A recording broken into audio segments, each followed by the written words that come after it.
एक छोटी सी कहानी कैसे हमारी जिंदगी बदलती है कि जब घर से किसी चीज के लिए निकल रहे हो, किसी लक्ष्य के लिए निकल रहे हो, तो पीछे मुड़ के नहीं देखना। सफर पलायन का नहीं, ये निरंतरता है मंजिलों पे चढ़ने की। जिंदगी रुकने का नाम नहीं, ये जुस्तजू है सिर्फ आगे बढ़ने की।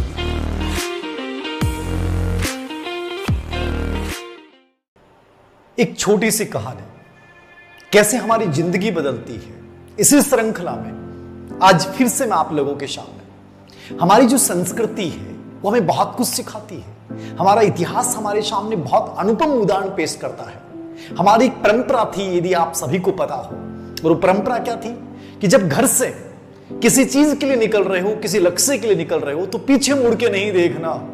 और घर के जो करीबी रिश्तेदार होते थे उनको छुपा लिया जाता था।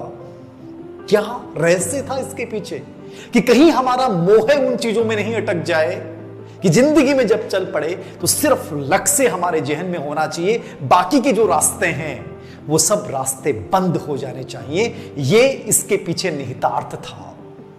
और यदि इसके खिलाफ कोई जाता था तो उसका बड़ा उदाहरण राजस्थान की संस्कृति ऐसी वीर भूधरा पेश करती है। बड़ा अनुपम उदाहरण यदि आपने इतिहास को पढ़ा हो, बूंदी की हाड़ा रानी, जिनके प्रेम में उनके पति रतन सिंह सलुंबर के युद्ध क्षेत्र में जा नहीं रहे थे और उनको उनका कर्तव्य, उनके धर्म का एहसास करवाने के लिए उसी हाड़ी रानी ने, जो बार बार लौट के आना चाहते थे, जब वो जा नहीं रहे थे, उसी हाड़ा रानी ने अपनी गर्दन, अपना सिर काट के थाल में भिजवा दिया।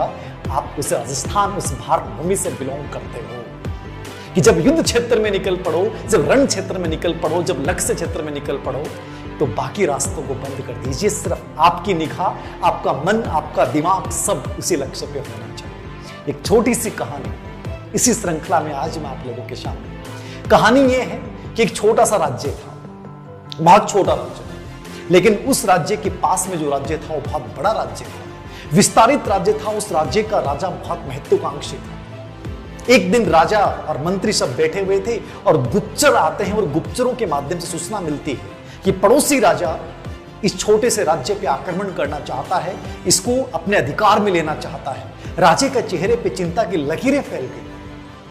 क्या किया जाए? हमने तो कोई तैयारी नहीं कर रखी युद्ध क्षेत्र की। 3 दिन बाद में आक्रमण करेगा, हमारी हार निश्चित है। राजा का चेहरा लटक गया। वहां एक मंत्री जो बहुत प्रेरित था, जो बहुत ऊर्जा से लबरेज था, उसने कहा, राजन लटक क्यों रहे हैं? अभी तो युद्ध हुआ ही नहीं, 3 दिन बाकी हैं। वो 3 दिन बाद में युद्ध करेंगे। 3 दिन में तो बहुत कुछ हो सकता है। वो 3 दिन बाद युद्ध करेगा, हम आज ही युद्ध करेंगे। वो 3 दिन के अकॉर्डिंग तैयारी कर रहा है, लेकिन आज ही हम युद्ध करेंगे। राजन कहा, कैसे? हमने कोई तैयारी नहीं की। कहा, जब ऊर्जा और उत्साह जिंदगी में होते हैं तो किसी तैयारी की जरूरत नहीं पड़ती, क्योंकि पुरुषार्थ से बड़ी कोई तैयारी नहीं होती। राजा ने जब उसके शब्द सुने, इतना प्रेरित हुआ और उसने घोषणा की राज्य में कि जो भी राज्य का नागरिक इस जीवन, ये आन और शान की लड़ाई है। याद रखना, जब जीवन में आन, शान, स्वाभिमान की लड़ाई लड़ी जाती है तो वहां यह नहीं देखा जाता कि आपके पास हथियार क्या है, आपकी प्रिपरेशन, आपकी तैयारी कैसी है। वहां केवल यह देखा जाता है कि दुश्मन कितना ही बड़ा क्यों ना हो, हम उसको हरा देंगे।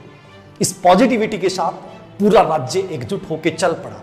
पूरी सेना निकलती है और सेना जहां से निकलती है वहां एक पुल था, क्योंकि उस राज्य में प्रवेश करने के लिए उस पुल को पार करना पड़ता था। और जैसे ही पुल को पार किया, देखिए राजा कितना गजब का एक भूमिका निभा रहा है। उस राजन ने कहा, इस पुल को गिरा दीजिए। सब लोग देख रहे थे, पुल को गिरा दीजिए, हम जाएंगे कैसे? राजन ने कहा कि यदि हम जीत जाएंगे तो उस राज्य की भूमि से चले जाएंगे, और हम जीते नहीं तो फिर लौटने की क्या है? मतलब एक नकारात्मक प्रवृत्ति जो होती है, हम युद्ध क्षेत्र में जाते हैं, एग्जाम देने जाते हैं कि हम वापस आ जाएंगे। वापस आने का भाव ही क्यों? जब हमारे मन में भाव हो कि नहीं, लौटना नहीं है, जीत कर लौटूंगा, ये भाव जब मन मस्तिष्क में हो, वहां हार आपके पास नहीं आ सकती। अब सैनिकों के दिमाग में एक ही बात थी कि हमें मारना है, हम जीतेंगे, क्योंकि लौटने के सारे रास्ते बंद हो चुके थे, असफलता के सब रास्ते बंद हो चुके थे। केवल एक रास्ता था, जीत या हार। और उस राज्य की सेना टूट पड़ती है। और याद रखिएगा, वो परिणाम क्या आता है? वो परिणाम ऐसा आता है जिसने इतिहास को चौंकाया। उस छोटे से राज्य ने उस बड़े राज्य को हरा दिया। क्योंकि उनके सामने एक ही रास्ता था, केवल जीत, केवल जीवन। जिंदगी में याद रखना, जब किसी कंपटीशन को, किसी एग्जाम को क्रैक करने के लिए उतर रहे हैं, किसी सफलता को प्राप्त करने के लिए उतर रहे हैं, तो एक रास्ता रखिए, बाकी जो छोटे छोटे रास्ते हैं उनको बंद कर दीजिए। सर वो ये कह देगा, सर यहां से हो जाएगा, सर वहां चला जाऊंगा, नहीं, मेरा एक रास्ता होगा, वो मेरा लक्ष्य है और मैं जीतने के लिए बना हूं, मैं जीत के जाऊंगा।